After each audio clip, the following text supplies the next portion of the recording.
If you're having an year's worth of an experience in manual testing and you're under pressure, or you're eager to transition yourself so that you can retain your role into an automation, if you do it in a 2015 way, then you will definitely fail. In this video, let's see how to accelerate your progress from manual to automation in a much faster way that can adapt to 2026 and beyond. If you don't know me, I'm Jagdish Chechandran. I'm in this industry since 2011. I worked on various tools and technology in software testing space. Let's jump into this video to understand how to do this transition. All right, the screen you see, I have added few points to address how it was in 2015, and then I will jump into how it will be in 2026. But before this, we should understand how the development happened in 2025 and maybe in 2026, how it will happen. The developers, they have started using LLMs to write the code using the Copilot or the Cursor or the Claude, GPTs, whatever they have been given in their organization. They have started producing more builds, more features. So that means you get the pressure of a lot of codes delivered than ever before, and you have to handle it in your automation as well as in your functional testing. So if you do it the old way, you will be the bottleneck. So this is one point to note. Yes, it's true that the developers are producing more features. Their productivity have been increasing day by day, and they are fixing the bugs, and they are fixing the customer complaints much faster space. So now if you go to the testing, so if you look at 2015, you have to pick one software testing tool. Ideally it was Selenium, and the programming language, most of them have picked Java, and you have to learn the concepts like programming, OOPS concepts, core concepts, and advanced programming, because you need to set up the framework from the scratch all by yourself. But most of the companies, they were having their own framework. But yeah, that's the skill required when you want to be hired in a company. And when you look at the framework, you need to understand the skeleton of the framework, the locators, reports, and then the CI/CD, and also the Git concepts, which I missed. So Git also something you should understand, all the Git commands. So here the drawback here I see is the lot of remembering here. Remember a lot of things, the syntax, and then you have to go to the Stack Overflow or Google search. So this is the typical 4 to 6 months learning path. If you follow this, after 6 months in 2026, you would have wasted a lot of your time. In the new way is to see how you can use Copilot wherever possible. So let's see programming. Can I use the Copilot here? Yes, then you can add Copilot. And can I use the Copilot during framework building? If yes, then use it. CI/CD, yes, use it. The organization is giving you the access to Copilot to increase your productivity and to do things much faster. The Copilot for each of the roles is the junior engineer that you have along with you. If you're a tester, you have a junior AI engineer, quality engineer with you. So it's not just you working, you have a Copilot working along with you. So since it's junior and you are the actual pilot and they're just a co-pilot, you should be in a position to understand the programming language still. So it's not an exception that you should not neglect this. And the framework skeletons, yes, this remains the same. It's not going anywhere. You have to understand the framework, but it won't take much longer.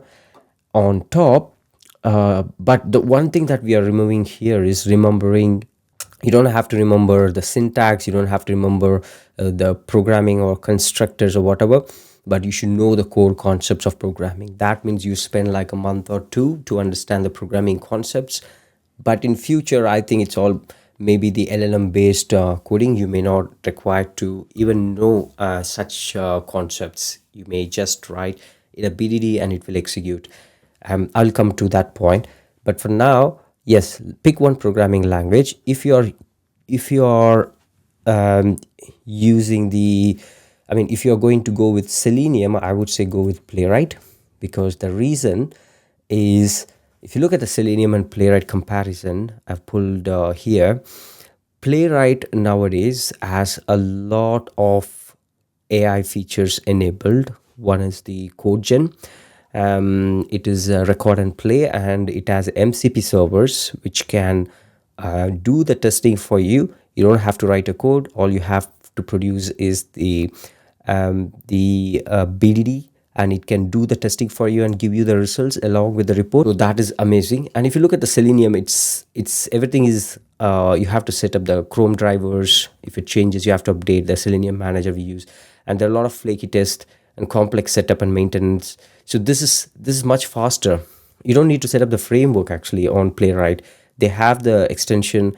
You just install the extension and right click and set up the framework. It does all the installations for you, all the dependencies, and it's ready to go. It will up and run for you. So a massive amount of time is saved here.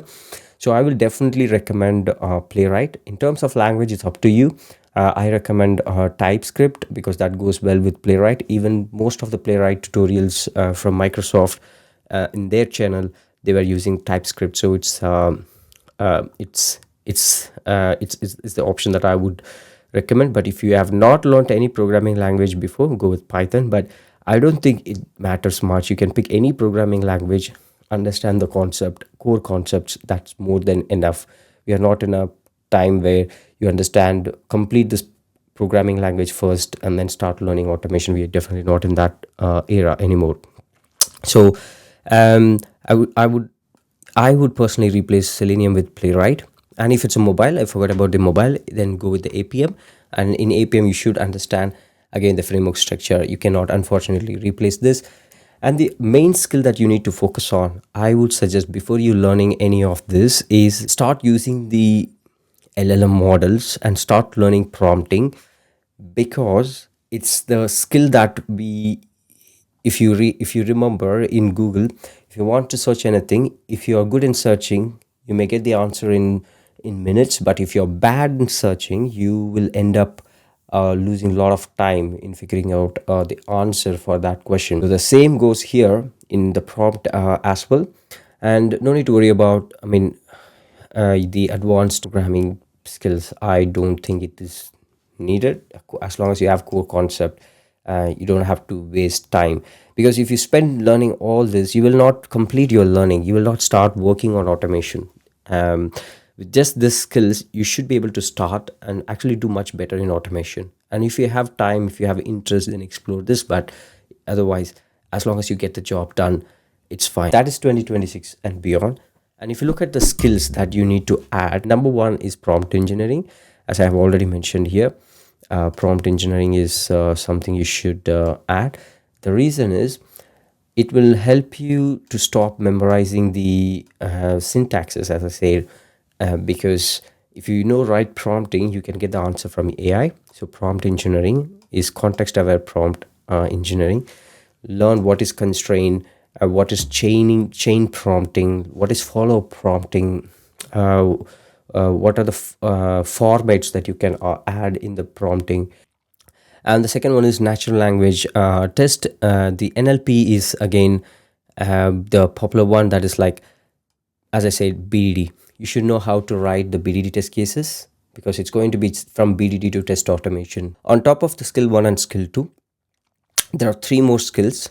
One is skill 3 that will emerge, that is AI red teaming and security. Just like prompt injection, you basically test the chatbots, how to break the chatbot, because soon all our applications, the projects that you're working in, will have the chatbot in it or AI based feature in it that requires a different way of testing. Skill 4 is RAG evaluation. Nowadays, the organizations, the LLM, whatever the information that we get from LLM is from the web, but every organization is having their own database. So RAG is something that you give the database to the LLM and use the LLM to work with that data.